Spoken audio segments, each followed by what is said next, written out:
ordinateurs sont synchronisés. Il est 17h04, donc je vous propose qu'on commence. Donc bonsoir à toutes et à tous. Je suis Ariane Ledroit, je suis la déléguée générale de EdTech France, qui est ravie de s'associer avec G9+, l'Institut G9+, pour un cycle de 3 conférences autour de l'IA. Un cycle de conférences qui visait à questionner les enjeux autour de l'IA et des compétences au sens large. On a une première conférence sur la question de l'enseignement supérieur, une seconde sur la question des carrières, et aujourd'hui, on va parler plutôt des entreprises et de leur rôle dans les compétences de leurs salariés. Et je vais, sans plus attendre, laisser la parole à Anna Semedo, qui, au nom de l'Institut G9+, va animer cette discussion. Merci Oriane. Bonjour à toutes et à tous. Ravie de vous accueillir dans ce dernier webinaire, donc Entreprise, comment devenir antifragile à l'ère de l'IA. Je suis la responsable du cycle IA de l'Institut G9+, qui regroupe des alumni d'une vingtaine d'écoles d'ingénieurs, de management et d'universités. Et nous sommes ravis donc de ce cycle organisé avec EdTech France. Alors, l'antifragilité, c'est un concept développé par le philosophe Nassim et Nicolas Tayeb. Je vous rassure, on a un philosophe ici présent, mais on va pas beaucoup parler de philosophie. Et l'antifragilité se réfère à la capacité d'une organisation ou d'une entreprise à résister aux chocs, aux perturbations, et à en bénéficier pour devenir plus forte et plus résiliente. Donc vous comprenez bien pourquoi on traite ce sujet aujourd'hui, c'est qu'on considère qu'on est dans le choc de l'IA. Et alors la question c'est, il peut encourager les entreprises à adopter une culture organisationnelle axée sur l'apprentissage continu, sur la flexibilité, sur le requestionnement des process habituels. Et l'IA va aussi aider l'entreprise à cartographier les compétences, à personnaliser des parcours, à réaliser des workforce planning plus efficaces, donc à créer aussi cette résilience. Et donc aujourd'hui, pour traiter ce sujet, pour explorer comment l'IA peut contribuer à l'antifragilité des organisations face au bouleversement qu'elle introduit, nous allons accueillir 4 experts que je vais nommer dans l'ordre alphabétique des prénoms. Donc Alexandre Lecht, qui est un multi-startupper, qui est aujourd'hui le CEO et le co-founder de EdTech. Bonjour à tous. Oméric de Sartre, qui est directeur commercial et marketing de RiseUp, qui est spécialiste de la Chine et lui aussi start-upper. Bonsoir. Laurence Breton-Cuny, qui est la vice-présidente de l'ANDRH, qui est donc l'Association nationale des DRH et DRH du groupe AFNOR. Bonjour à toutes et à tous. Et Thierry Ménissier, qui est philosophe, professeur des universités et responsable de la chaire IA et éthique de l'université Grenoble-Alpes. Bonsoir. Donc, pour démarrer, donc Thierry, vous allez garder la parole. Donc, en préparant cette émission, vous nous avez dit que vous associez la posture antifragile à des auteurs de la Renaissance comme Machiavel et Montaigne. Vous êtes un spécialiste de la Renaissance. Et est-ce que vous pouvez nous éclairer sur ces parallèles historiques et leur résonance avec les enjeux actuels? Oui, merci pour la question. Je me suis un peu exposé, en effet, lors de la préparation. Alors voilà, moi, j'ai la chance, vous l'avez dit, d'animer une recherche en éthique philosophique et pluridisciplinaire sur l'intelligence artificielle. Et je soutiens que je n'y suis pas venu par hasard, mais que mon mindset, ma formation mentale m'y disposait. Et vous l'avez rappelé, elle est ancrée dans la compréhension des standards cognitifs, culturels, symboliques, éthiques et politiques de la Renaissance. J'ai en effet travaillé sur Machiavel d'abord et ensuite sur d'autres comme Montaigne. Alors, en effet, personnellement, je soutiens que notre situation que nous vivons actuellement sous l'effet de cette vague algorithmique qui avait été préparée par la vague numérique, c'est la nécessité d'une réforme de l'entendement, comme on disait autrefois. Réforme de l'entendement, c'est-à-dire que nos manières de connaître, de comprendre, d'assimiler et d'agir avec cette connaissance, eh bien, doivent évoluer. Je vous parle aussi en tant que professeur à l'Université de Grenoble, et plus particulièrement, je n'ai pas encore eu l'occasion de le dire, moi je fais partie de l'équipe pédagogique notamment d'un master management de l'innovation responsable, puisque j'enseigne dans un institut universitaire de management. Alors tout ça pour vous dire qu'en effet, pour répondre directement à la question, je pense qu'on n'a pas à chercher très loin que dans cette époque de la Renaissance, des auteurs qui nous accompagnent. Alors la Renaissance est importante pas seulement parce qu'il y a une révolution technologique avec des grands noms qui mêlent l'art et la technologie ou la technique, comme Léonard de Vinci, mais aussi parce que les auteurs dont nous avons parlé tout à l'heure, particulièrement Machiavel et Montaigne, avaient développé une théorie très intéressante qui n'est pas sans lien avec celle de Nassim Nicolas Taleb, à savoir l'idée que dans les affaires humaines, quelles qu'elles soient, nous avons affaire plutôt qu'à un destin organisé, ordonné, plutôt qu'à des structures bien en place. À certaines époques, dont la nôtre, nous avons affaire à ce qu'ils appellent la fortune. Machiavel parlait de la fortuna, qui est ce principe de surgissement du hasard, parfois contre toute logique, qui oblige les personnes, notamment en responsabilité politique, à devoir agir et pas seulement réagir. En tout état de cause, aucune gestion n'est possible. Si l'on veut retomber sur ses pattes, il importe d'être créatif. Et vous voyez, les penseurs de la Renaissance, bien entendu, ne bénéficiaient pas de l'apport de la science expérimentale, qui sera comme l'état de droit et la régulation que nous connaissons, juridique, qui seront inventés à peu près au siècle suivant ou encore à celui d'après. Voilà, donc je soutiens que nous avons intérêt à nous inspirer pour les start-upers de Léonard de Vinci, bien entendu, et pour les autres, de Machiavel pour les responsabilités organisationnelles, privées ou publiques, et de Montaigne pour tout un chacun, c'est-à-dire la capacité notamment de faire soi-même un tri dans des informations d'une variété invraisemblable.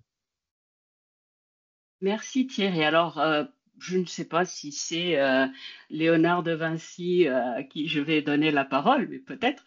Alexandre, tu as créé EdTech et vous êtes développé très rapidement. Et comment cette accélération vous a permis de bâtir une antifragilité au sein de vos projets, mais aussi pour vos clients? Et d'après toi, comment elle change le jeu compétitif? Après, si tu veux faire des rapports avec ce qu'on vient d'entendre, à toi de te sentir libre. Alors, je suis pas. Ça va être très compliqué de faire le lien avec les références que Thierry vient de donner, mais pour faire un lien avec la question que tu poses et l'expérience de laquelle je viens en tant qu'entrepreneur de la EdTech, donc ça fait plus de 12 ans que j'entreprends dans ce secteur et qu'on essaye d'utiliser au mieux les technologies au service de l'humain pour répondre à des enjeux sociétaux extrêmement forts. Là, l'objectif aujourd'hui, ça va être évidemment de parler des mutations qui sont liées à l'intelligence artificielle et qu'est-ce que ça veut dire en fait de créer justement une antifragilité au sein des entreprises.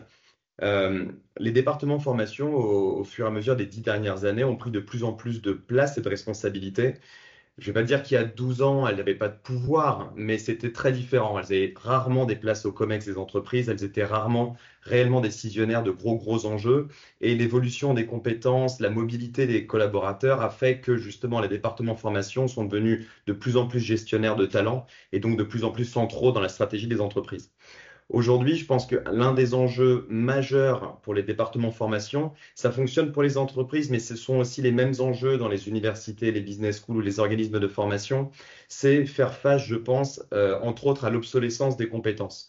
Le rapport de l'OCDE, je pense que beaucoup d'entre vous ont lu de 2022, dit qu'il y a une chute extrêmement forte, enfin une accélération de l'obsolescence des compétences, puisque dans les années 80, une compétence avait 30 ans d'espérance de vie, quand en 2022, on ne parle plus que de 2 ans, et 2022, c'était l'arrivée, on va dire, de l'IA pour le grand public. Donc, est-ce que c'est réellement encore 2 ans aujourd'hui?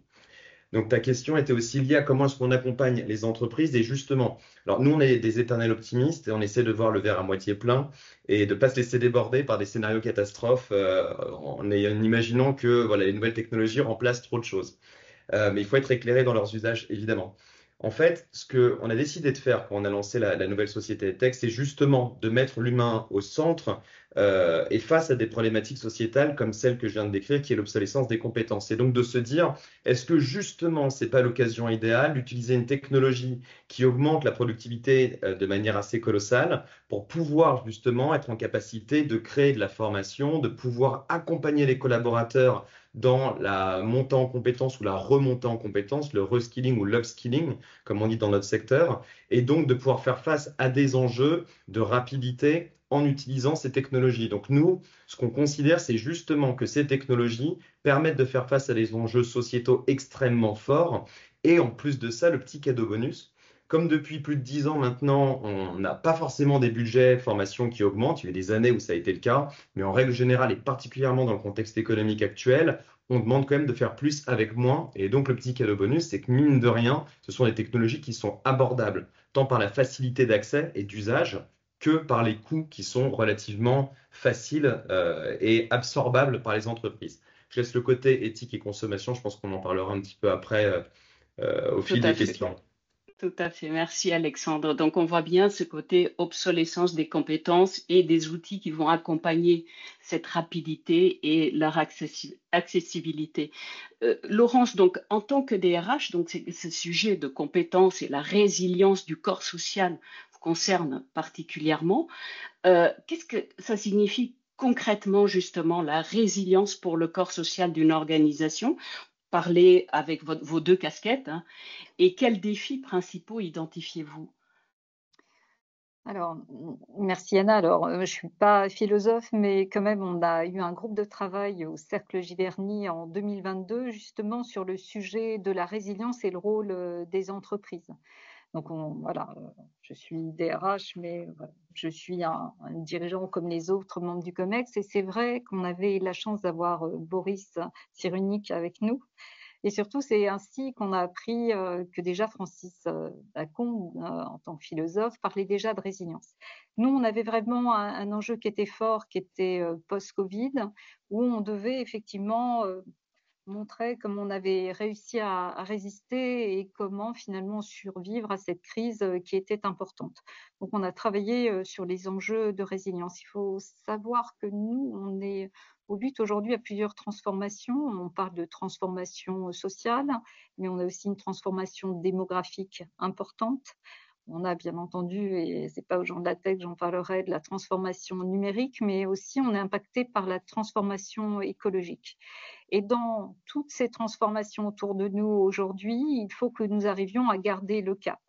Ce qui est intéressant, c'est de voir finalement, et je vous invite à regarder ce rapport, où c'était mentionné en sous-titre comment accélérer la transformation sociale et écologique, de montrer l'importance pour nous en tant qu'entreprise de bien redéfinir un cadre, de bien écouter les collaborateurs, de trouver effectivement, on parle beaucoup de santé, qualité de vie au travail et conditions de travail, favoriser la diversité et en fait, comment être en permanence en fait agile et s'adapter. Aujourd'hui, on part du principe que finalement la résilience est aussi un facteur d'innovation et de changement. C'est la raison pour laquelle dans ce groupe de travail, on avait fait 6 propositions pour les dirigeants afin de créer l'entreprise résiliente de demain. Alors peut-être juste pour les partager rapidement avec vous, il y avait ce point de former les dirigeants et managers aux travaux de la psychologie comportementale, parce qu'on a tous des biais cognitifs, hein, ça il faut le savoir. De donner, en deuxième, de donner du sens à un projet d'entreprise avec la mise en place de la raison d'être. Aujourd'hui, et on l'a vu pour beaucoup d'organisations, le fait de réussir à faire revenir tous les collaborateurs, c'est donner du sens, donner un mouvement. Voilà, de la confiance aussi, donner la confiance dans le travail.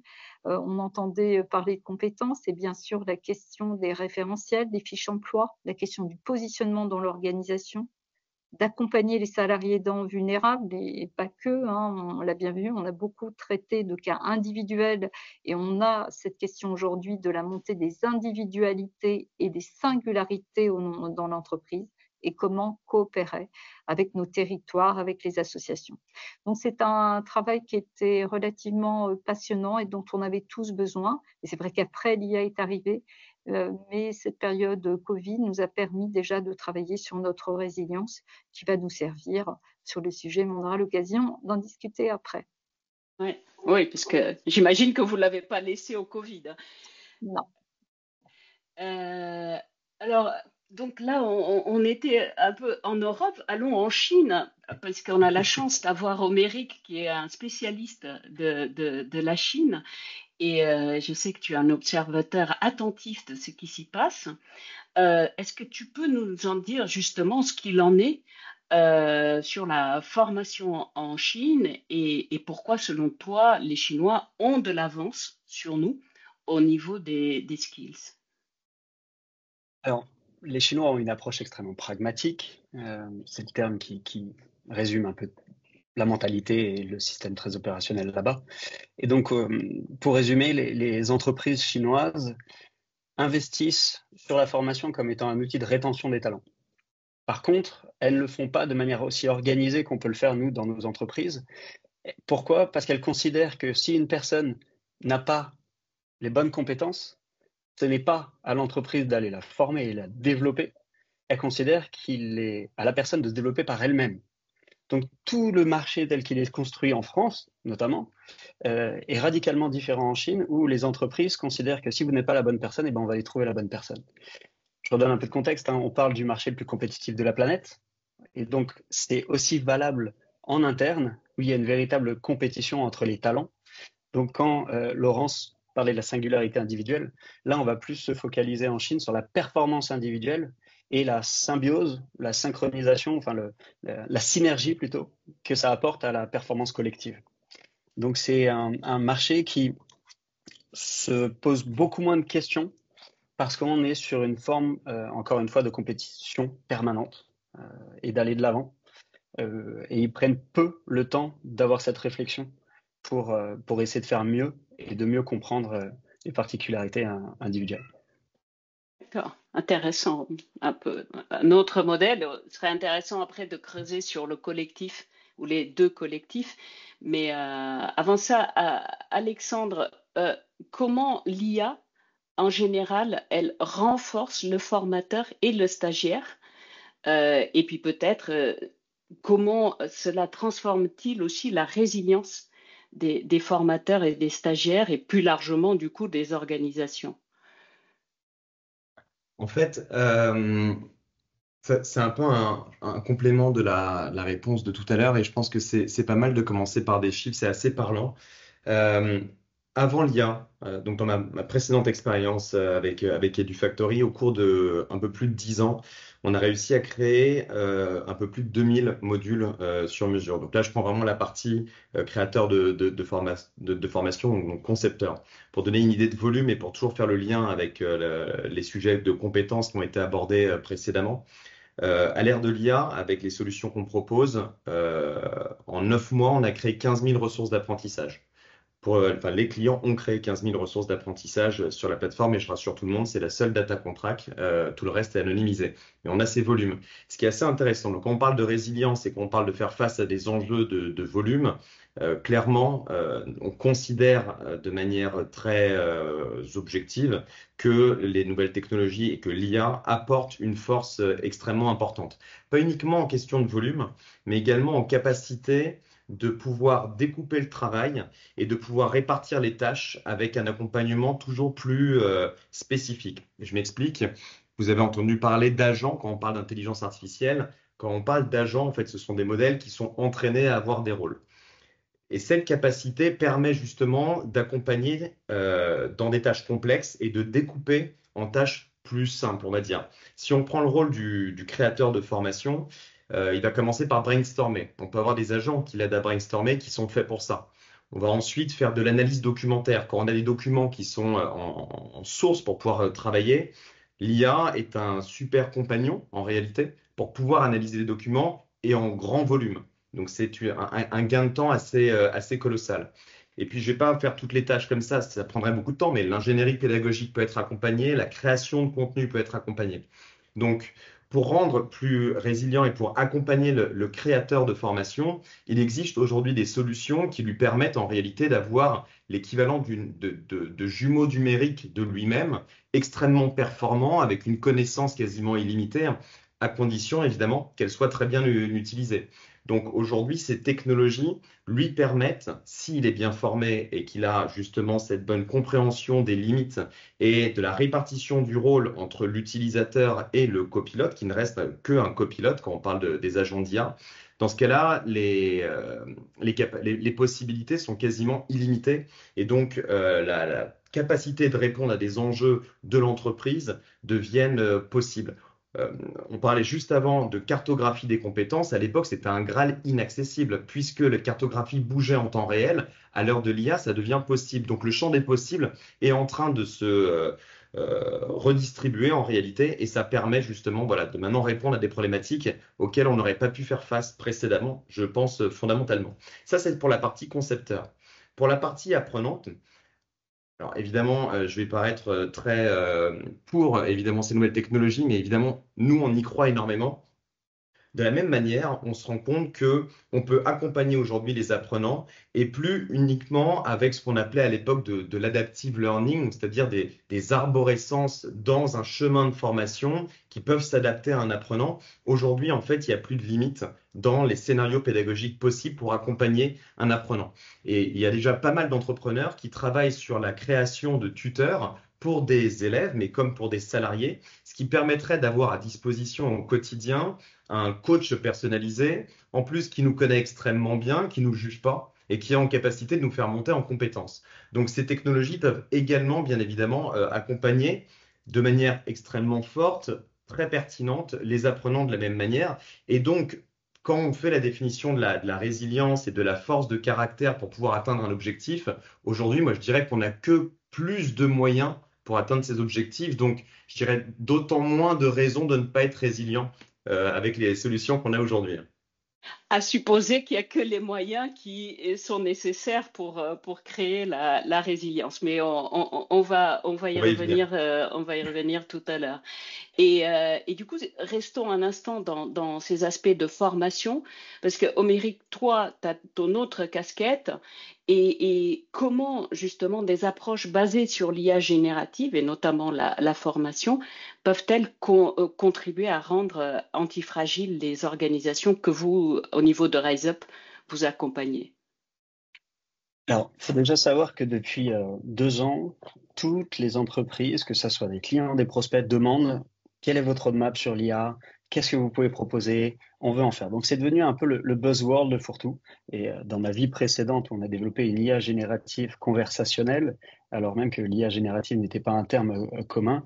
On n'était pas sur cette démarche, on n'était pas sur cette traction. Donc, ce que j'aime beaucoup, c'est qu'on a déjà parlé d'upskilling, reskilling, d'accompagnement de dirigeants, d'accompagnement de collaborateurs. On a aussi mis le doigt sur le fait que on parle d'IA, mais il y a peut-être aussi un sujet d'acculturation au digital, le niveau 1, qui n'est pas le cas de tout le monde, de tous les collaborateurs dans toutes les entreprises. Ce que j'aime énormément dans l'IA, c'est que finalement, ça vient faciliter aussi la transformation digitale. Parce que quand on prend un ChatGPT, on peut montrer en 1 minute le fonctionnement, pas besoin d'être un expert du prompt pour arriver à poser une question et avoir une réponse. Donc, et on le voit dans le taux d'utilisation, dans l'utilisation de ChatGPT est utilisé 3 fois plus que Google comme moteur de recherche. C'est-à-dire que même Google, qui était le leader sur son marché, est en train de se faire détrôner par un outsider. Et on le dit toujours, la disruption vient de la bordure. Donc, ça veut dire que là, aujourd'hui, ça s'explique pourquoi est-ce que des GAFA s'intéressent tous autant à créer leur propre modèle. Donc, j'ai fait une digression. Si je reviens sur la partie formation,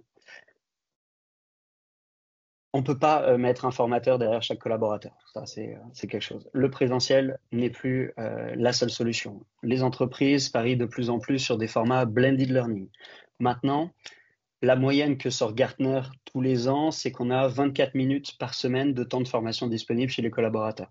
Donc, comment est-ce qu'on fait pour accélérer ce qu'on appelle chez RiseUp le time to skill?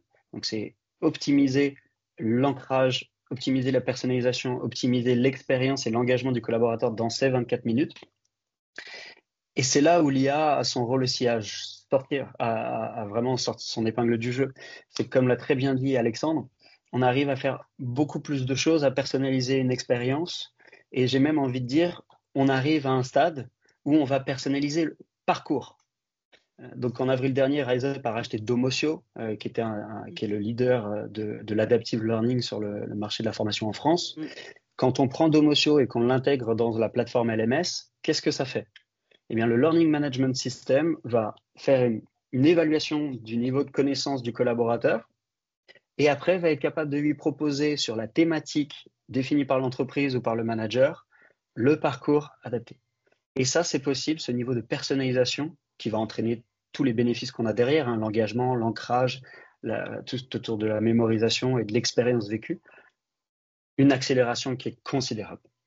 Donc ça veut dire que dans un laps de temps qui ne va pas être supérieur, on ne pourra jamais se dire, bah tiens, sauf pour du réglementaire bien entendu, mais je vais dégager 1 heure de plus sur les 24 minutes qu'ont mes collaborateurs qui va être dédié à la formation. C'est formidable si les entreprises le font, mais il ne faut pas rêver.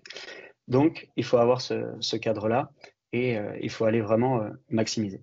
Maintenant, je voudrais faire aussi un deuxième point, c'est il y a l'IA Act qui va sortir là dans quelques mois, ça se rapproche à grands pas.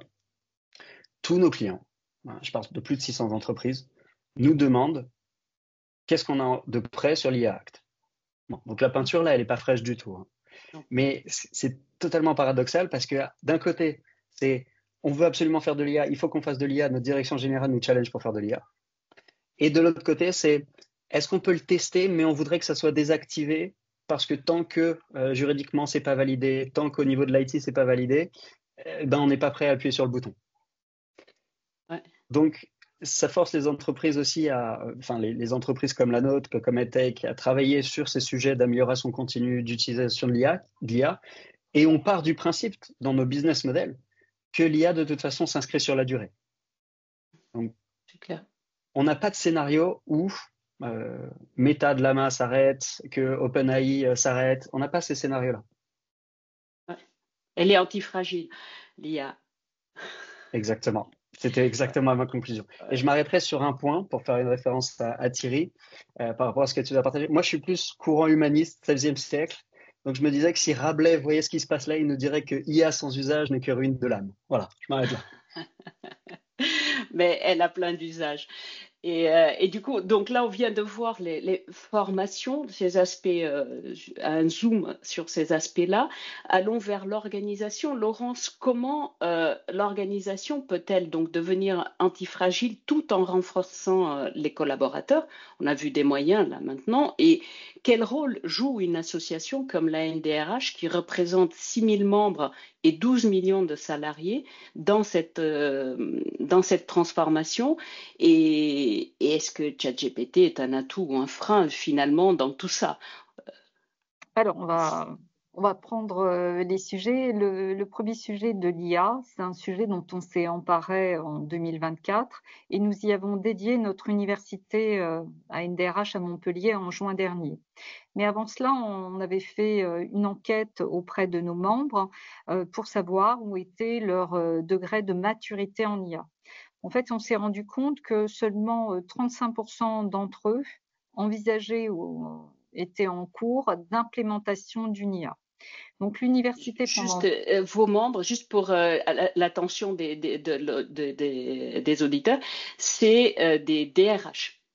Donc, des DRH ou des chefs de mission RH, mais ce sont en majorité des professionnels RH qui se retrouvent dans le monde des entreprises. Voilà. On était 600 à l'université, mais il faut savoir que l'on partage l'ensemble des contenus. Et les enquêtes sont ouvertes à tous. Donc c'est vrai que ces 2 jours ont été importants pour nous pour la montée en connaissances et en compétences, hein, puisque la problématique d'un sujet, c'est que si on ne le maîtrise pas, on aura du mal à l'implémenter. Or, pour nous, c'est devenu un sujet d'importance. Maintenant, pour ChatGPT, on va faire le distinguo entre les outils pour la fonction RH et notre rôle au sein des organisations. Donc, c'est vrai qu'on a commencé à investir 3 champs de ce qu'on appelle la gestion des ressources humaines, qui concerne à la fois pour nous l'automatisation de nos tâches administratives. Ensuite, on a les outils conversationnels et après les outils d'aide, comme on peut voir pour le recrutement. Il faut savoir qu'aujourd'hui, même si on n'implémente pas encore l'IA Act, beaucoup d'entre nous ont fait des tests à l'étranger et ont arrêté. puisqu'il y avait énormément de biais par les recrutements de l'IA, parce que finalement, l'IA, c'est un outil, c'est un algorithme. Si on lui donne les mauvaises datas à la base, il va reproduire ce qui s'était passé avant. Donc, beaucoup aujourd'hui ont stoppé des modalités de recrutement. Après, on a dans l'IA la question des IA génératives qui sont plus récentes et surtout notre rôle dans la transformation de nos organisations. Si on prend le dernier rapport de la FMI, en fait, on a 60% de nos emplois qui vont être impactés puisqu'on fait partie des pays développés. Et c'est vrai qu'on y travaille déjà dans le cadre soit du Strategic Workforce Planning, soit de la GEPP, pour voir quelles sont les évolutions de nos métiers. Il faut savoir que cette problématique est une problématique au niveau international, puisqu'on a commencé des travaux depuis quelques mois au sein de ce qu'on appelle le comité technique 260 management des ressources humaines sur une nouvelle norme qui va s'appeler stratégie et éthique dans l'intégration de la technologie. Pourquoi? Parce qu'on sait qu'il va y avoir des remplacements tôt ou tard, mais nous avons un rôle dans l'organisation et la montée des compétences pour la transformation de nos organisations. Et on a fait intervenir lors de notre université Aurélie Jean qui nous a dit qu'il y avait 2 métiers qui allaient être importants demain. Les DRH, bon, c'est sûr, c'était la population qui était présente, mais les journalistes. Pourquoi? Parce que nous aurons un impact sur la montée en connaissances et compétences. Et aujourd'hui, dans les compétences qui sont importantes, c'est apprendre à apprendre. Et on se rend bien compte qu'il faut des compétences de base. Et je suis tout à fait d'accord avec l'obsolescence des compétences, d'où notre rôle important d'anticiper et de projeter sur les métiers de demain et on va dire les connaissances à acquérir et compétences. Voilà un petit peu ce que l'on peut dire sur ce premier sujet pour moi. Merci Laurence. Et donc là, allons maintenant vers les institutions publiques. Donc comment, Thierry, les institutions publiques et privées peuvent-elles collaborer pour bâtir des organisations antifragiles et comment donc les institutions peuvent-elles tirer parti des points communs et des particularités? Oui, merci pour la question. En fait, c'est une question difficile parce que, comme chacun sait, hein, les 2 types d'organisations, privées et publiques, et après d'ailleurs il faudrait détailler plus précisément les sous-genres d'organisations, enfin, ont quand même un problème de mission qui ne sont pas exactement les mêmes et de rythme. Bien entendu, là on parle ce soir de la pédagogie, de l'enseignement. Il y a pas mal de points communs, mais il y a aussi un certain nombre de différences et une des difficultés tient tantôt au fait que la mission de service public, évidemment, c'est en termes de formation, elle inclut par exemple la nécessité de former des citoyens. C'est une des missions du service public de former des citoyens en même temps que des professionnels compétents.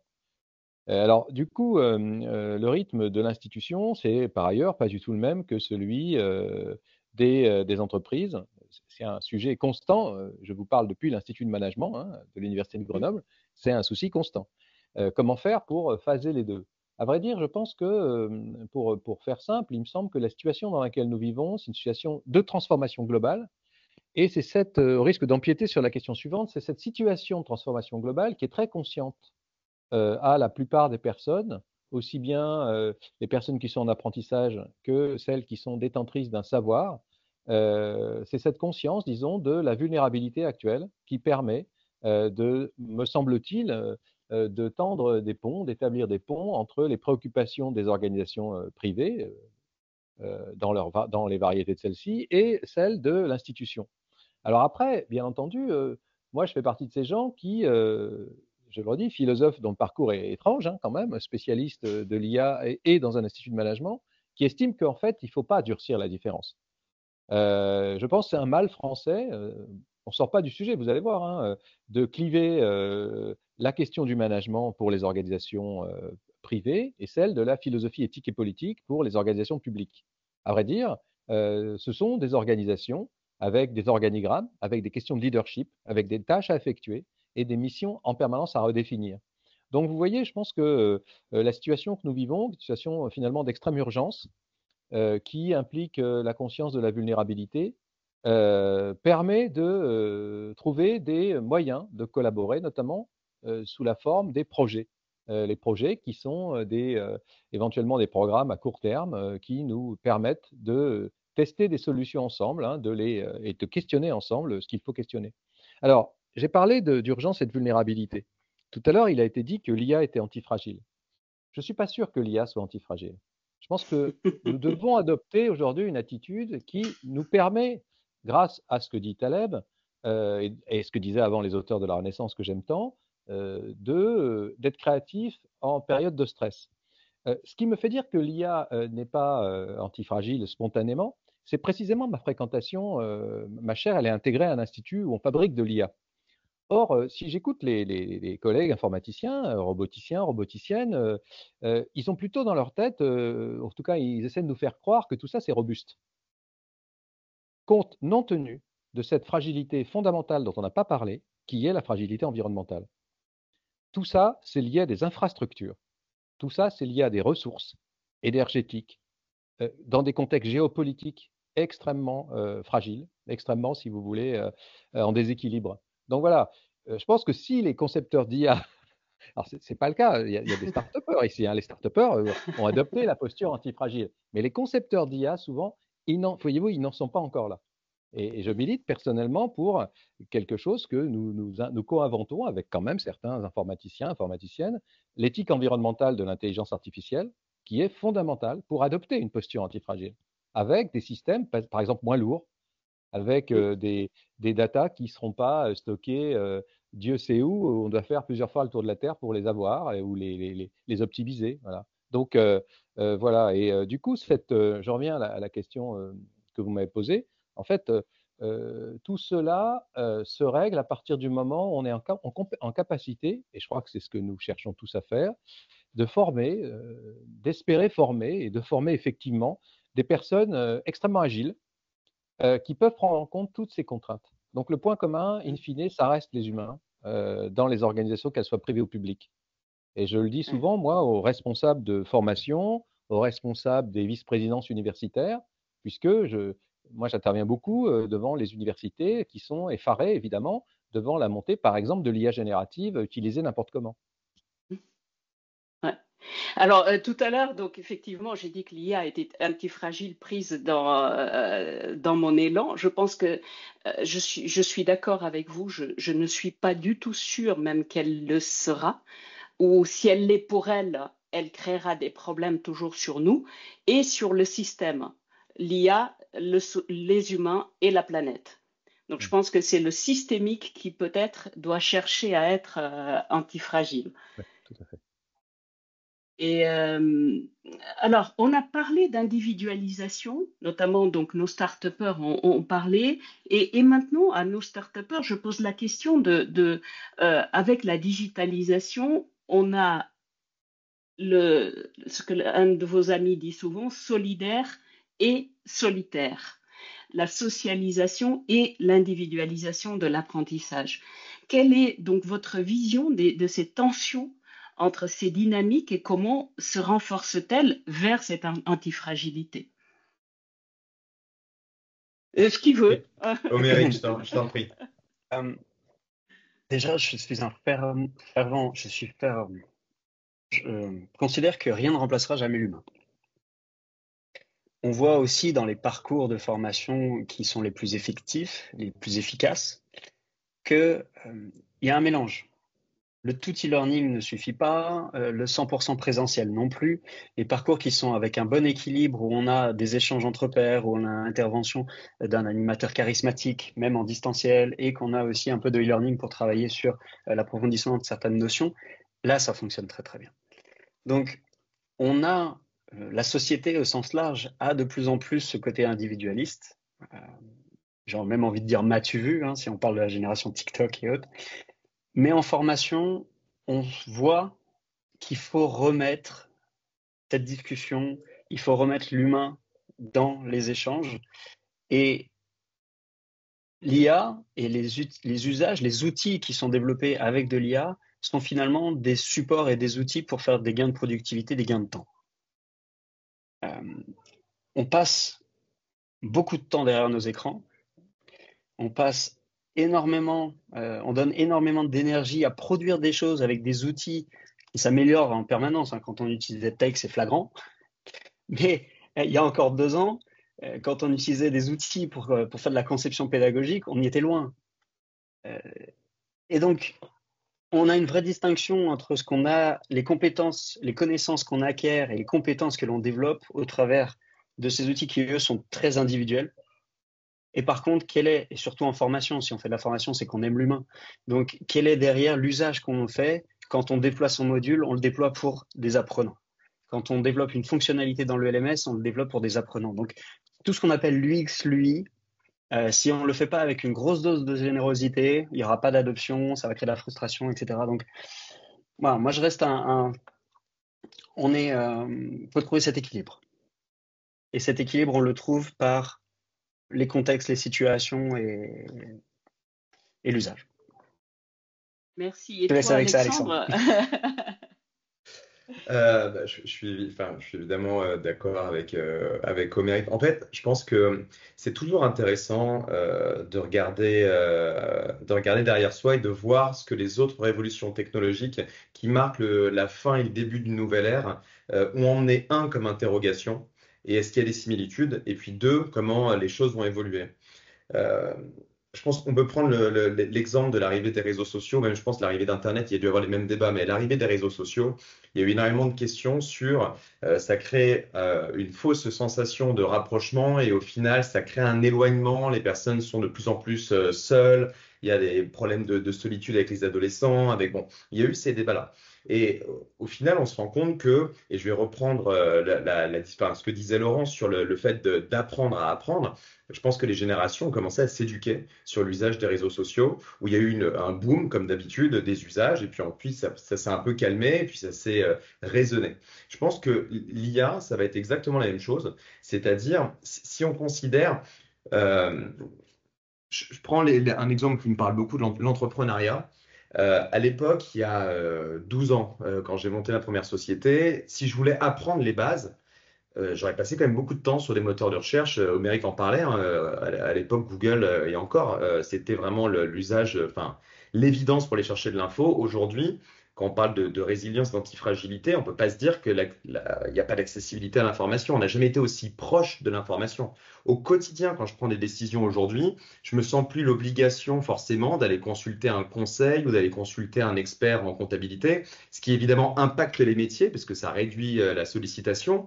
Mais moi, ça me permet d'avoir une capacité de pouvoir beaucoup plus rapidement prendre des décisions. Et donc, le lien entre l'individualisation et l'aspect communauté, l'aspect justement où on crée du lien, vient de cette capacité à pouvoir plus facilement communiquer les uns avec les autres. Je me sens plus à même à discuter avec des personnes qui sont expertes de certains métiers. Je me sens plus à même à intégrer des communautés auxquelles j'aurais pas osé donner mon avis parce que je suis très proche d'une quantité d'informations qui est assez colossale.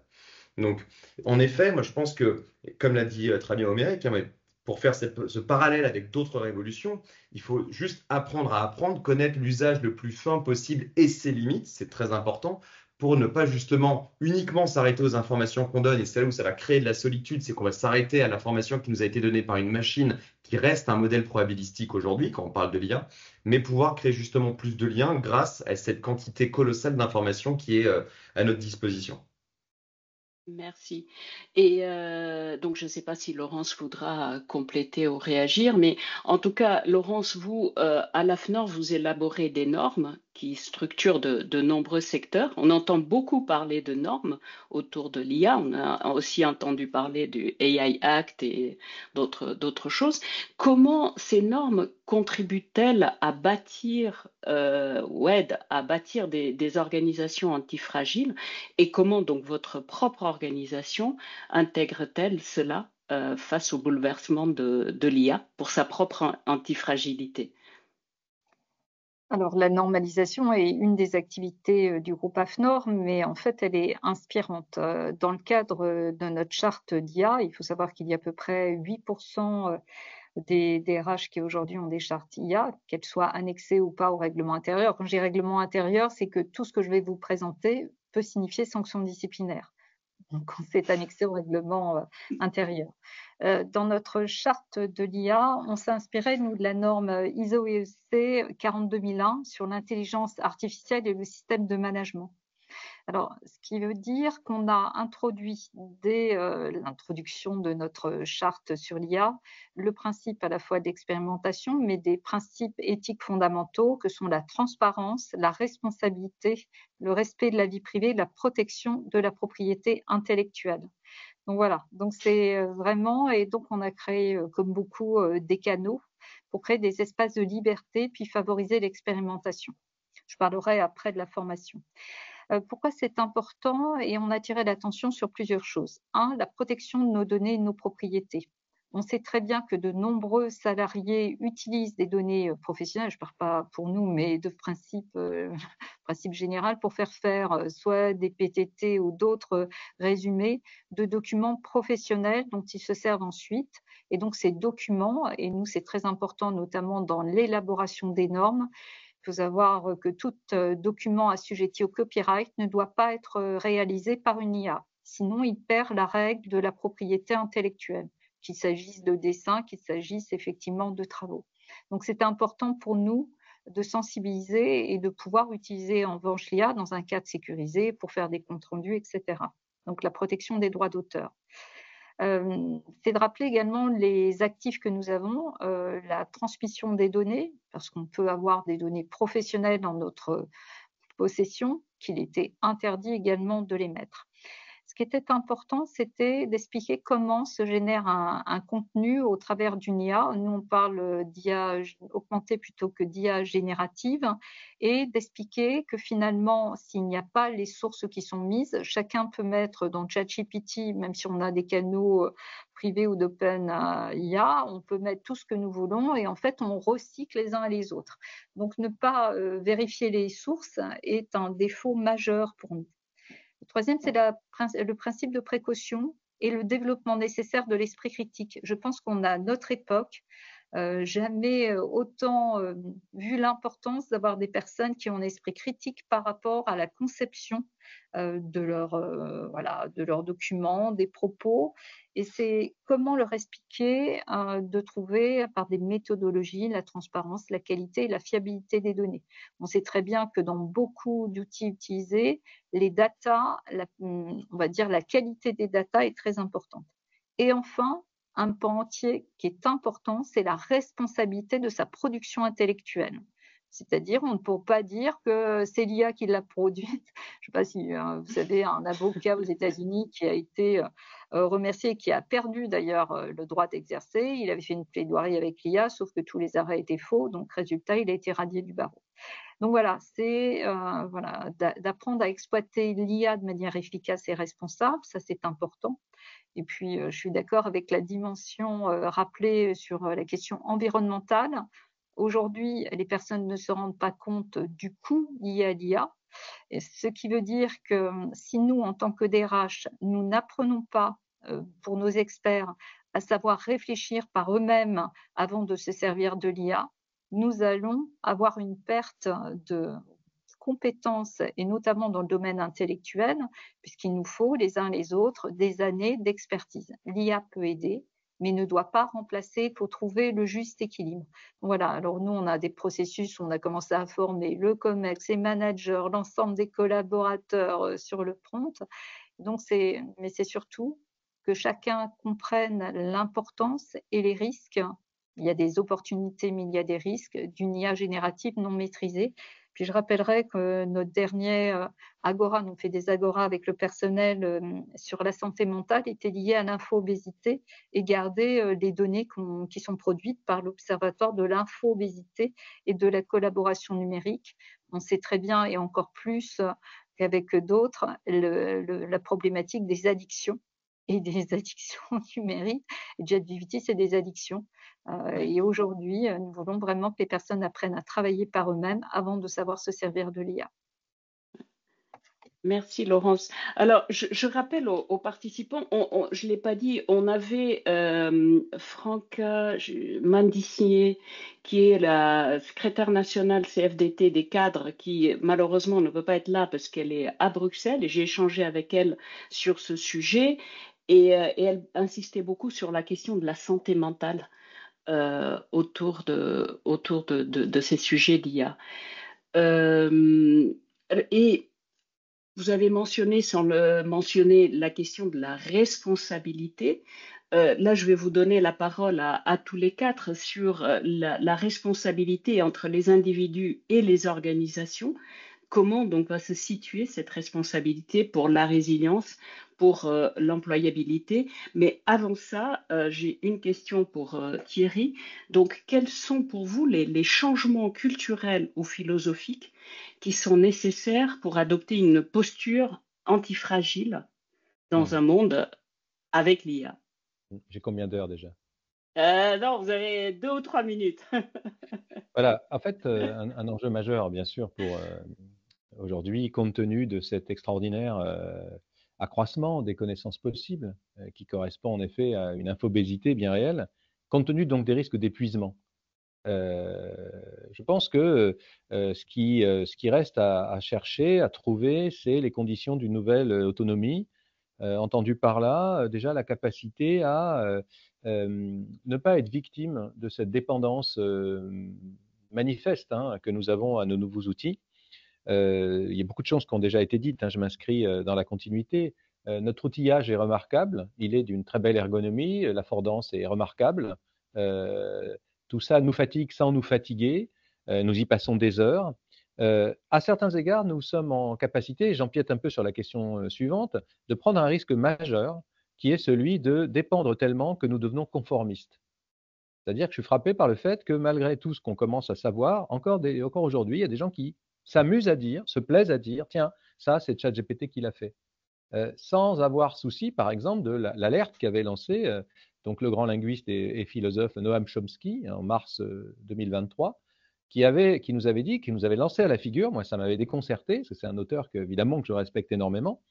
C'est un très bon auteur, tant en linguistique qu'en philosophie éthique et politique. Il avait soutenu que dans le New York Times, avec deux co-auteurs, que l'usage de l'IA générative relevait de la banalité du mal, en évoquant le concept lourd d'Hannah Arendt, qui, rapportant le procès Eichmann à Jérusalem, avait mis en avant le monstrueux conformisme d'Eichmann, qui fait mine de ne pas savoir ce qu'il y a dans les trains dont lui, en tant que responsable des ferroviaires du Reich, doit organiser le système. Donc du coup, ça nous avait tous surpris. Je me dis, il exagère. En fait, non. C'est-à-dire qu'en réalité, le confort qui est produit apparemment par notre nouvel équipement, en réalité, nuit à notre autonomie. Et probablement, la réponse à la question que vous me posez, c'est accepter peut-être moins de confort. Je le disais tout à l'heure, c'est, je crois, dans le sentiment de sa propre vulnérabilité, qui naît avec la conscience du système, que naît une nouvelle autonomie, une autonomie basée sur l'antifragilité. Et pour cela, je crois, moi j'en suis là, la culture technique est nécessaire. Il importe que le niveau de connaissance générale, moyen, monte sur la culture technique. La plupart des gens en sont restés à la compréhension, par exemple, des véhicules à propulsion thermique ou avec l'électricité. C'est autre chose, le numérique et l'algorithmique. Ça implique des connaissances plus soutenues sur le plan technique, technologique. Évidemment, moi, je suis quelqu'un d'assez ancré, donc les usages et même les pratiques sont fondamentales. Et c'est dans les pratiques qu'il y a de la créativité, dans l'essai-erreur qu'on peut faire. Donc ça complète bien la dimension de la culture technique. Et enfin, on l'a dit aussi tout à l'heure, une intelligence systémique qui doit être, si vous voulez, aidée parce que les problèmes complexes impliquent une prise en compte systémique. Et ça, il faut, vous voyez, accepter de sortir de sa zone de confort, de son petit monde bien équipé, bien outillé, mais qui nous rend très vulnérables. Et donc, créativité, autonomie, confort, on a parlé de pensée critique aussi. Peut-être garder la parole et est-ce que vous pouvez approfondir sur des aspects liés à la responsabilité autour de tout ça et la responsabilité de qui, pourquoi? C'est-à-dire le conformisme. Moi, ça me fait penser à la paresse aussi, parce que je trouve Oui, que oui. ça nous rend tous paresseux. Ouais. Il est très, très facile de se laisser aller à un consumérisme généralisé, tandis que précisément, on est parti quand même de là, les organisations privées et publiques ont besoin de personnes agiles, capables de se remettre en question et qui soient susceptibles de trouver par elles-mêmes la compétence à stimuler, moyennant des bonnes connaissances, etc. Voilà, bien entendu. Alors, moi, je dirais que la responsabilité, bien sûr, c'est un concept d'abord juridique. Et dans tous les secteurs d'activité où l'IA s'implémente aujourd'hui, en fait, le gain en termes de productivité, en termes de, par exemple, d'expertise. Je pense par exemple au domaine médical. Je suis très très souvent aujourd'hui appelé dans des congrès médicaux, ici, là, sur la reproduction, là, sur la cancérologie et bien sûr sur la radioimagerie.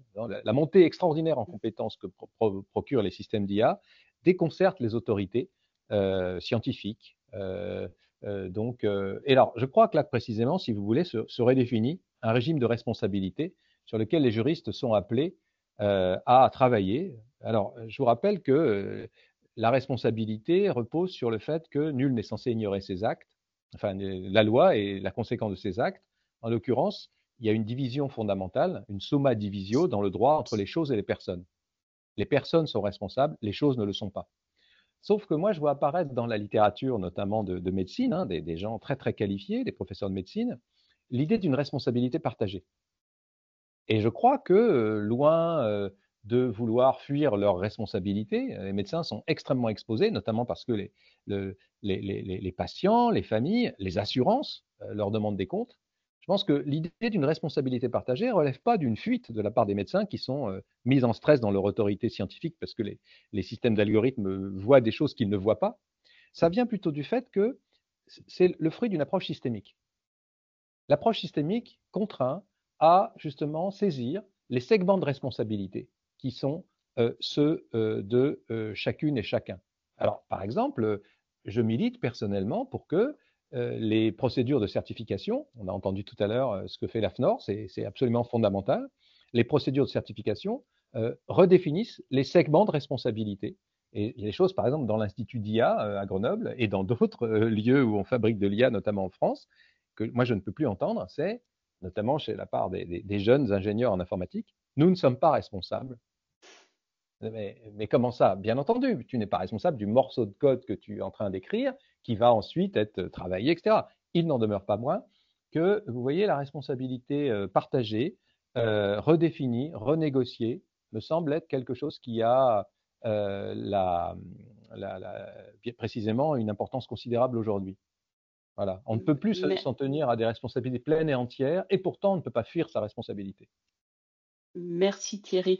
Je vois que je n'ai pas lu le nom. Il y a quelqu'un de l'INRIA qui a levé la main.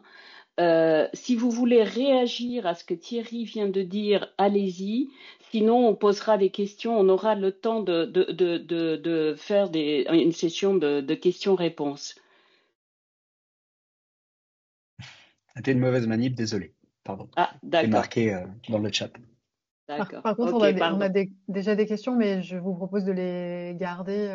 Et puis Anna, tu me fais signe quand tu souhaites que je les distribue. Enfin, Ok, ok. On avait prévu 20 minutes de questions-réponses. On va avancer. Il nous reste 10 minutes. Est-ce que les autres, Oméric, Alexandre, Laurence, vous voulez rajouter quelque chose sur cet aspect de la responsabilité et peut-être entre les individus et les organisations, 1 minute chacun? Avec grand plaisir. Alors, je rejoins Thierry sur 70% de ce que tu as dit. Maintenant, je reviens sur, par exemple, la notion de Chine. En Chine, la responsabilité, elle pèse sur l'individu, de rester employable et de maintenir ses compétences. En France, on a cette chance que les entreprises prennent une part majeure. Maintenant, on parle beaucoup d'IA, etc.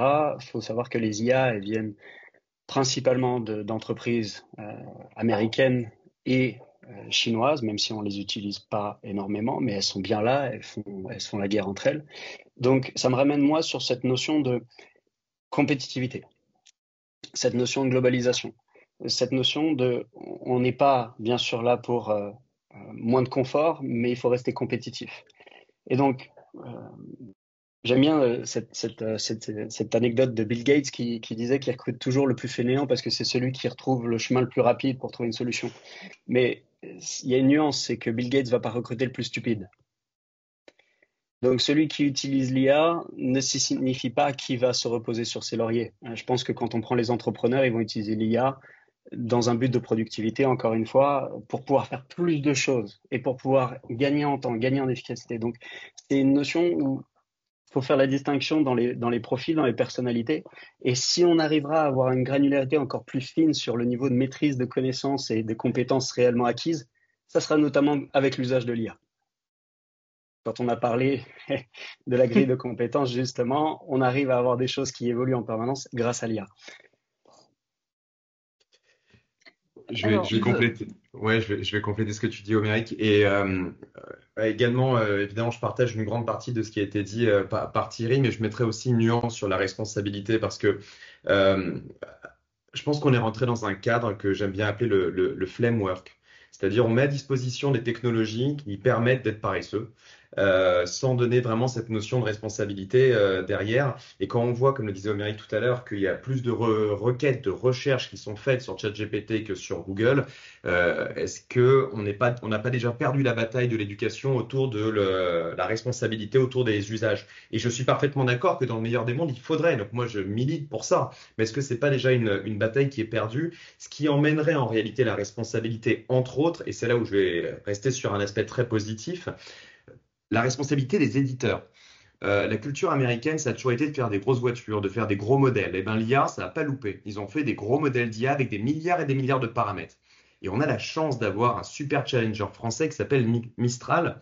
Et eux ont décidé de découper leur modèle comme un petit peu le fonctionnement des cerveaux, c'est-à-dire avec des lobes qui puissent communiquer et être sollicités les uns après les autres. Ils ont créé Mixtral, puis les Ministral. Et donc, on est en capacité, grâce à ce type d'IA, de voir que ces constructeurs, ces éditeurs sont déjà en train de penser au poids des modèles et donc à être en capacité de ne pas utiliser un modèle surpuissant pour générer un quiz, puisqu'on parle de formation. Et donc, mettre une responsabilité qui est partagée entre l'éditeur et la réglementation. Et je terminerai là-dessus aussi, c'est que on a aussi la chance, je ne peux pas dire pour une fois, mais on a la chance que la Commission européenne ait entamé les discussions autour de l'IA Act, qui a mis des niveaux de risque de inacceptable à risque élevé, etc., pour justement encadrer avant les deux autres continents sur ces usages qui maintenant vont commencer à le prendre comme référence. Donc je pense qu'il y a un mix en fait dans la responsabilité qui devrait, je suis d'accord avec toi Thierry, être sur le rôle de l'individu. Et je pense que c'est une bataille un petit peu perdue d'avance aujourd'hui, malheureusement, malheureusement, et qu'en réalité elle doit se partager entre les éditeurs qui doivent penser de manière éthique sur la consommation et les régulateurs qui doivent avoir un équilibre intelligent entre pas trop freiner l'innovation et pouvoir l'encadrer de manière intelligente. Il y a l'usager. Laurence. Oui, bon, moi je suis très alignée avec ce que dit Thierry. Moi, je remarquerais un point qui est important, c'est les inégalités sociales. En tant que DRH, l'employabilité, c'est une responsabilité, en tout cas pour nous en France, je veux bien comprendre, Amérique, que c'est différent ailleurs, mais qui doit être partagée quand même entre le collaborateur et l'employeur. Et c'est la raison pour laquelle, en tant que DRH, dans les sujets normatifs, nous avons cette responsabilité pour éviter la paupérisation de demain. On parle beaucoup d'école blanche. Donc c'est vrai que cette responsabilité pour nous, on va la retrouver dans l'aide à la montée de compétences, parce que sinon il va falloir créer un modèle social différent de demain. Et nous sommes là aussi pour réguler l'apprentissage. C'est vrai que tous ces outils de l'IA sont bien, mais il faut apprendre ce que sont des algorithmes et surtout le message qu'on a commencé à donner. Je veux dire, j'ai aussi un cursus scientifique, donc je suis un peu à part dans les DRH, mais de commencer à apprendre le sujet pour pas en avoir peur, pour voir les risques et les opportunités et à former nos collaborateurs. Et c'est vrai que tout ce que l'on dit sur la culture technique, c'est ce que l'on retrouve chez Aurélie Jean. Le fait de nous apprendre, on ne peut pas parler d'un sujet si on ne le connaît pas. On ne demande pas qu'on soit des experts, on demande une culture technique, technologique du sujet. Et nous, on a un enjeu fort demain pour éviter qu'il y ait des prises de décision court-termistes pour des raisons de coût, sans avoir une vision à moyen et long terme, d'autant qu'on parle beaucoup de responsabilité sociale et de CSRD, et quand on parle de l'impact environnemental de l'IA comme de l'impact social, eh bien effectivement, on doit être un des régulateurs. C'est d'ailleurs pour ça qu'avec l'ORS, on avait fait une étude aussi avec Deloitte, on disait que le pilier social de la CSRD devait être managé par les DRH, parce qu'il y a vraiment un impact avec les enjeux de transformation, et l'enjeu de transformation numérique en est un important pour nous. Merci Laurent. Je suis en train de terminer une étude sur la RSE. Je pense que la RSE a aussi un rôle important à prendre sur la CSRD, et pour l'instant, ni l'un ni l'autre ne le prennent. 1 minute chacun pour un mot de la fin, comme vous voulez, le sujet que vous voulez, mais juste 1 minute par contre. On a un pays qui est absolument extraordinaire parce qu'on a des cerveaux brillants, même si parfois ils vont travailler chez les Américains. On a aussi, la Google achète des centrales nucléaires. On a cette énergie qui est extraordinaire elle aussi. On a le plus gros programme de recherche sur la fission. On a des gens brillantissimes sur tous les secteurs d'activité. La seule problématique, c'est qu'on est un petit pays par la taille. On n'est que 66 millions, il me semble. Donc, il faut qu'on arrive à travailler à un niveau plus important pour rester compétitif, pour aussi faire appliquer notre sagesse, tout sans pour autant brider l'entrepreneuriat et créer de la valeur et emporter un maximum de monde dans cette amélioration de notre qualité de vie pour les générations à venir. Sans détruire la planète, on est totalement aligné là-dessus. Donc, moi, je trouve que voilà, c'est un mélange de tout ce qu'on a pu dire et merci, c'était passionnant. Merci, c'est pas terminé, il y a des questions, tu auras peut-être des questions. On poursuit, qui veut donner un mot de la fin? Peut-être moi pour dire qu'il faut quand même avoir vraiment un sujet d'inégalité sociale et d'équité, diversité, inclusion que nous devons avoir. Et ce sujet de l'IA est un vrai sujet. Et je trouve qu'on a un rôle d'éducation et pas seulement des salariés sur les risques liés au profilage.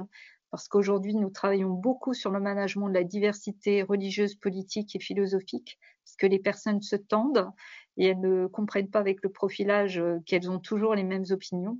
Et on sent les tensions de société arriver dans nos organisations.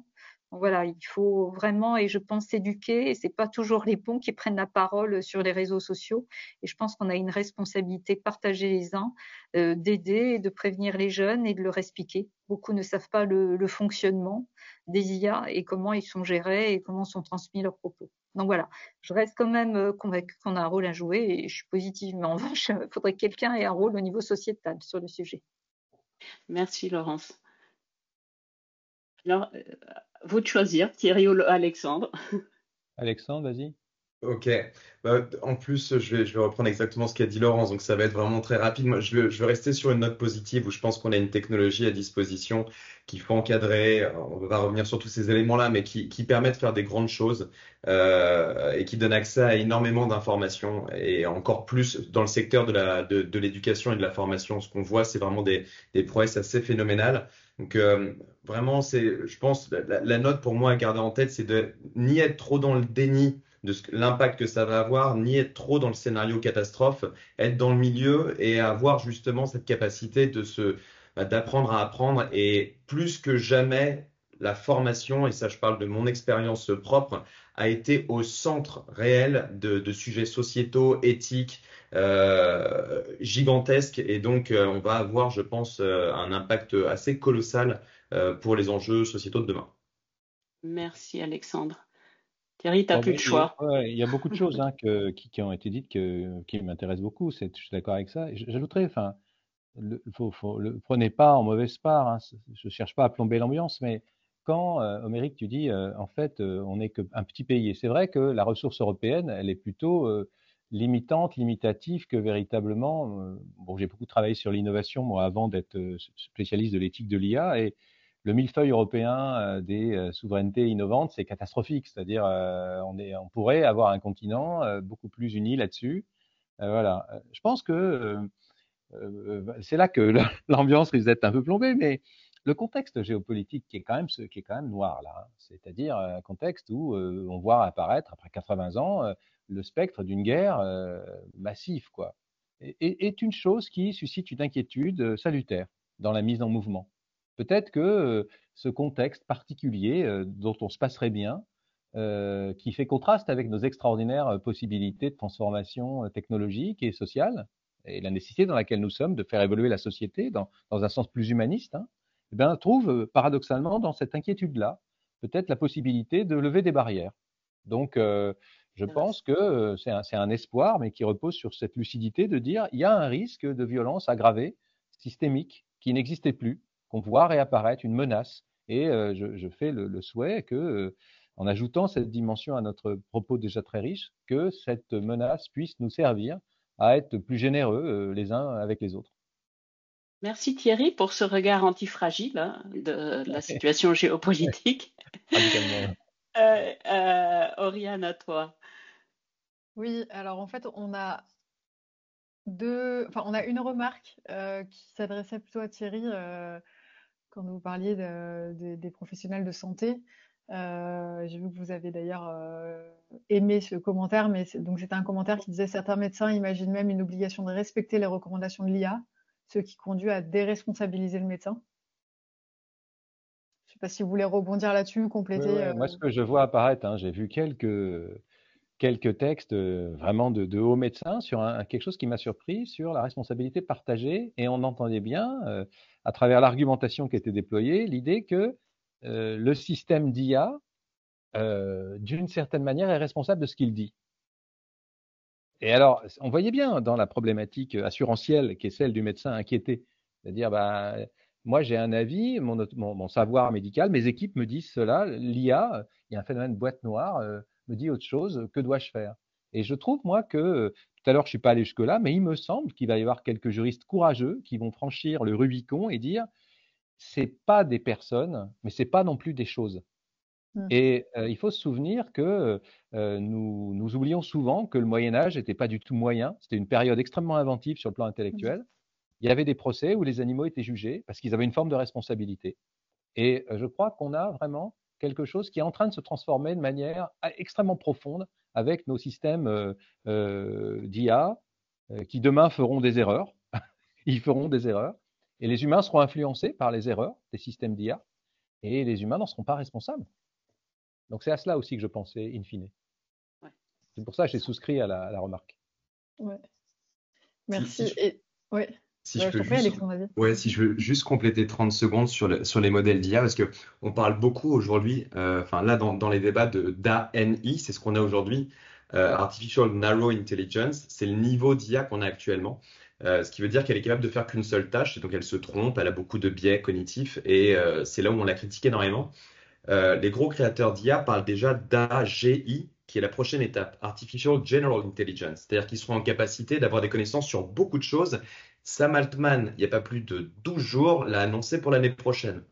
Est-ce que les débats philosophiques qu'on devrait avoir sur la responsabilité de l'IA n'est pas sur des modèles qui sont déjà en train d'être développés et qui seront mis à disposition dès 2025, sachant que la SI, Artificial Super Intelligence, est annoncée dans la foulée, en plus avec l'évolution des ordinateurs quantiques. Je suis parfaitement d'accord avec toi, Thierry, sur justement la responsabilité des modèles et la question qui a été posée par rapport au professeur. La question qui se pose sur l'ASI, c'est est-ce que l'esprit humain devrait comprendre le raisonnement de l'ASI parce que l'ASI sera en capacité de résoudre des problèmes médicaux qu'on ne comprendra pas et est-ce qu'il faut réellement les freiner? Et je pense que ces questions de demain sont tout aussi intéressantes que les questions d'aujourd'hui sur l'ANI et ce qu'on connaît de ChatGPT 3.5 et GPT-4. Je ferme la parenthèse, c'est une petite ouverture de fin aussi, mais qui est importante, je pense. Pardon, mais pour compléter ça, Alexandre, il y a aussi le sujet de la voiture autonome, où on voit que les compagnies d'assurance préfèrent assurer des véhicules autonomes parce qu'ils considèrent que, voilà, est-ce qu'une machine qui renverse un landau qui malheureusement tue un enfant, c'est plus acceptable qu'une personne qui a bu et qui renverse un enfant? Bon, je ne veux pas parler d'actualité, mais les compagnies d'assurance, elles ont fait leur choix, elles ont fait leurs calculs et elles penchent pour la voiture autonome. Et on parle de brevets auxquels on ne touchera pas. Donc, j'enchaîne donc on a deux questions. La première question, c'est sur l'impact de l'IA sur l'inclusivité. Comment prenez-vous en compte dans vos pratiques ou vos formations le sujet de l'inclusivité des profils neuroatypiques? Ne pensez-vous pas que l'IA va invisibiliser ce type de profil? Mérite, est-ce que tu veux prendre la question? Ouais, c'est peut-être une question plus EdTech. Ouais. Ou peut-être Thierry, je vois qu'il hoche la tête aussi, je ne sais pas. Non? Non. Là, non, peut-être en fonction de ce que nos amis start-upers répondront. D'accord. Non, Alors, invisibiliser, je ne pense pas. Déjà, sur la définition de neuroatypique, il y a un S et c'est bien pour une raison. Hein. Il y a vraiment beaucoup de profils différents au niveau de l'atypisme. Si on prend là l'exemple de l'adaptive, ça va être le rôle du questionnaire de pouvoir personnaliser. Donc là où quelqu'un qui n'aura pas les connaissances nécessaires va prendre un parcours de 3 heures, il y a quelqu'un qui, lui, aura un certain nombre de typismes pourra peut-être l'avoir en 30 minutes.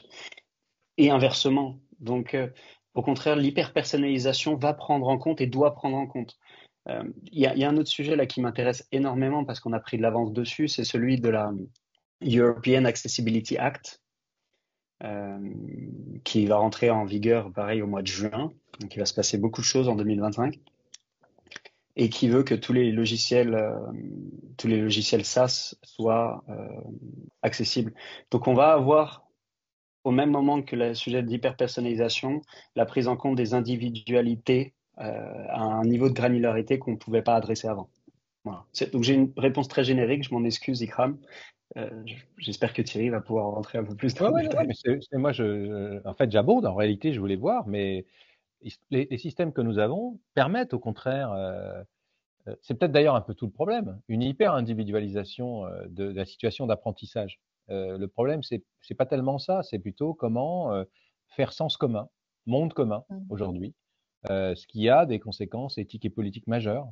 Je pense qu'au contraire, la dynamique de reconnaissance, quand je vois la tech, elle est embarquée dans cette dynamique de reconnaissance. Tout le monde a bien intégré ça, en particulier dans les head-tech. Je pense que là, c'est pas ça qui est inquiétant, c'est plutôt la capacité qu'ont les personnes très singularisées, tant par elles-mêmes, leur nature, leur tempérament, que par les systèmes qui les entourent, avec ces systèmes évidemment de bulles de filtre, de biais, etc. Comment est-ce qu'on fait pour rester ensemble, en fait, et avoir un sens commun?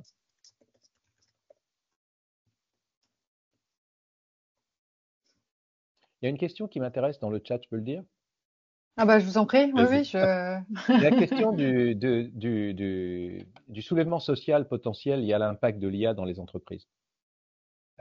Étant disons, un peu spécialiste de la dynamique des innovations, hein, j'ai beaucoup écrit là-dessus, j'intègre personnellement la question de la résistance, plus ou moins active ou passive, à l'innovation comme un des facteurs de l'innovation au sens large du terme. C'est-à-dire qu'il faut comprendre que le ludisme, aujourd'hui le néoludisme, c'est-à-dire la tentation de briser les machines, est une tentation liée parfois à la brutalisation de l'implémentation des nouvelles technologies, dont l'IA. Bien entendu, tout cela dépend du système productif lui-même, hein, mais on peut imaginer qu'il y ait des soulèvements, en effet, contre. Il peut y avoir beaucoup de thèmes néoludites qui s'associent pour casser les data centers, par exemple. Ah, ça, c'est très possible. On ne l'a pas encore vu, mais c'est possible. Donc après, dans les organisations, c'est pareil. Les gens, si on ne réfléchit pas par l'éthique des usages de l'IA, ce que nous appelons de nos voeux dans la chaire éthique et IA de Grenoble, on ne réfléchit pas en mode projet à ce qu'il est bon de transformer dans une organisation, il peut y avoir du mécontentement qui peut aller jusqu'à de la violence sociale. C'est incontestable. Et je pense qu'on a tous, pour revenir sur la responsabilité, cette part de responsabilité de dire que le changement, il est global, il est profond, et l'IA, pour moi, telle qu'elle se conçoit, mais aussi évidemment se développe dans la société, c'est surtout un problème social, en fait. Et en réalité, le dialogue social technologique que l'Agence nationale pour l'amélioration des conditions de travail veut engager, ce même dialogue avec les partenaires sociaux que le Laboria essaie de créer en synergie ministère du Travail et INRIA, me semblent des initiatives absolument nécessaires pour que l'innovation technologique et organisationnelle se conjugue avec les ambitions du progrès social. Voilà. Et je ne pense pas qu'on puisse arriver à une société équilibrée qui puisse être effectivement antifragile s'il n'y a pas ce souci quand même. Alors, je vais juste rebondir là-dessus. C'est des questions qui, de mon point de vue, sont majeures. Et en même temps, j'ai fait une étude Green AI, AI for Green, et j'ai voulu la compléter. On a voulu, c'est une étude qu'on a faite avec Numéum, le SIGREF, etc., et le G9+, avec la RSE. Et autant pour la première, on a eu 70 professionnels sans aucun mal à interviewer. La RSE, très péniblement, on n'a eu que 9. Et vraiment, en plus, on a élargi au Collège des directeurs développement durable. Je pense que là, il y a un travail encore très, très important pour arriver à mobiliser un peu tout ce corps. Laurence? Oui, juste pour dire que je suis d'accord sur l'importance du dialogue social. On a l'obligation, à partir de 300 salariés, de négocier des accords GEPP, gestion des emplois et des parcours professionnels, ou quand on fait les stratégies workforce planning, qui nous permet de voir effectivement l'évolution, les mobilités, l'introduction des nouvelles technologies. Et nous avons bien entendu l'obligation de faire des informations, consultations au niveau de notre comité social économique dès l'instant que nous introduisons une nouvelle technologie comme l'IA qui a un impact sur les métiers. Donc tout doit être anticipé parce qu'on sait très bien dans tous les programmes IT, et ça peut être que ce soit des CRH ou autres, que c'est la résistance humaine qui fait que de nombreux projets échouent. Ce n'est pas les moyens, on va dire, financiers qui y sont mis, c'est vraiment toute la façon dont on a amené. Donc, on sait très bien qu'il faut qu'on fasse preuve de beaucoup d'intelligence émotionnelle dans le traitement du sujet pour éviter d'avoir des résistances qui parfois peuvent être nécessaires et d'autres fois peuvent être contre-productives. Donc, c'est vraiment un travail de fond dans lequel l'ensemble des acteurs et nos parties prenantes doivent être, on va dire, consultés dès le départ. Il y a une autre question qui est sur un autre sujet, sur la question de la définition de la connaissance. À partir de cette définition, pouvez-vous nous dire si l'IA est de la connaissance? Est-ce que Thierry vous, on vous sollicite encore? Oh, bah, alors, oui, évidemment, c'est des questions très, très lourdes et très profondes. Bien entendu, je pense que les différents systèmes d'algorithmes, donc il y a des choses assez variées, permettent, notamment parce qu'elles nous fournissent davantage d'informations, d'approfondir nos connaissances. Tout à l'heure, ça a été dit, nous sommes à une époque, enfin, inouïe, jamais personne, je pense qu'on peut le dire, jamais autant de personnes dans l'humanité telle qu'elle a une histoire, c'est-à-dire depuis, je ne sais pas moi, les premiers empires, ou même avant le néolithique, jamais autant de personnes n'a eu accès à autant de connaissances. Voilà, c'est incroyable. Nous avons toutes et tous dans notre poche la totalité du savoir humain. Alors qu'est-ce qu'on fait avec ça? Je vais revenir sur mon cher Montaigne. L'important, c'est déjà de bien se connaître soi-même et de savoir sur quoi on est véritablement autonome et sur quoi on est vulnérable. Et on peut ainsi se compléter, se perfectionner, avoir une meilleure vie. Il n'en demeure pas moins que le travail demeure entier, qu'on ait peu de connaissances ou qu'on en ait beaucoup. Donc, beaucoup d'informations, mais une connaissance de soi qui reste pour chaque humain et pour chaque organisation à compléter. Ne pas croire que le système par lui-même donc réalise la connaissance. Il fournit des moyens de connaissance. Voilà ce que je dirais. Il y a un artiste allemand qui a imprimé l'encyclopédie Wikipédia pour donner à voir la différence entre ce qu'on avait, ce à quoi pardon, on avait accès quand on avait une encyclopédie d'une trentaine de volumes chez nous, versus ce à quoi on a accès aujourd'hui. Et c'était plusieurs dizaines de milliers de volumes, qui traduit bien cette masse de données et d'informations qui est accessible aujourd'hui. Moi, j'ai une petite question parce je crois pas avoir vu d'autres questions. Du coup, j'en profite pour poser la mienne. Euh, quand on parle d'une capacité à être antifragile, on parle finalement d'une autre capacité à nous adapter. Mais est-ce qu'on perd pas nos compétences justement à s'adapter quand on apprend à ne plus traduire une pensée en mots, puis en phrases, puis en récits? C'est-à-dire qu'en fait, quand on prompte, en fait, on n'est plus face à une page blanche. On écrit très vite quelque chose et ça nous génère très vite une réponse, une forme ou une méta-analyse, une forme de pensée. Est-ce que l'activité d'éducation, c'est pas justement structurer une pensée? Et donc, en utilisant des prompts, est-ce qu'on n'arrête finalement pas de générer, ou en tout cas d'être capable de penser et donc de s'adapter et donc de devenir de plus en plus antifragile ou en tout cas résistant. J'ai levé la main une fois, je vois qu'Alexandre, il a 2 mains levées. Juste, la notion de prompt, elle est intéressante parce que c'est la porte d'entrée qui a été définie au démarrage. Mais c'est pas la finalité. La nouvelle version là qui est disponible que aux US pour le moment de ChatGPT, c'est de la conversation en langage naturel. Donc c'est-à-dire que le prompt disparaît. Et la finalité de ça, c'est quoi? C'est avoir une conversation avec la machine comme on l'a avec un être humain. Mais donc quand ça tu passes, s'adaptera ouais, à ton niveau de langage. je suis d'accord, mais quand la capacité à penser, c'est aussi c'est être soi-même vis-à-vis de soi-même, enfin de soi-même. Donc c'est pas forcément interagir avec quelqu'un pour pousser une réflexion. C'était ça, mais c'était un peu une réflexion provocatrice. Quand on travaille sur les questions de l'éducation et de l'IA pour les plus jeunes notamment, sur les questions d'éducation, on a cette réflexion de dire finalement ne perd-on pas la compétence qu'on a à traduire une pensée en mots, en phrases et en récits quand on interagit tout de suite avec une machine qui génère une réponse et augmente cette réponse au fil de la conversation avec nous. Voilà. C'était pour enrichir, parce que je pense que ça faisait partie un peu des.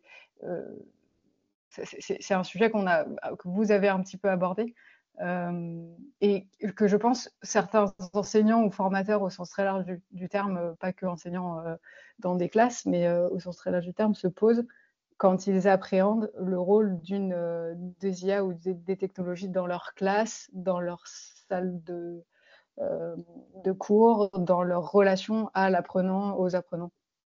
Et moi, j'ai envie de poser une autre question. Comment est-ce qu'on fait quand on a des jeunes dont le niveau de langage s'appauvrit d'année en année pour réussir à leur recréer une dynamique où ils peuvent discuter et apprendre des choses avec quelqu'un qui arrivera à les comprendre ou quelque chose qui arrivera à les comprendre.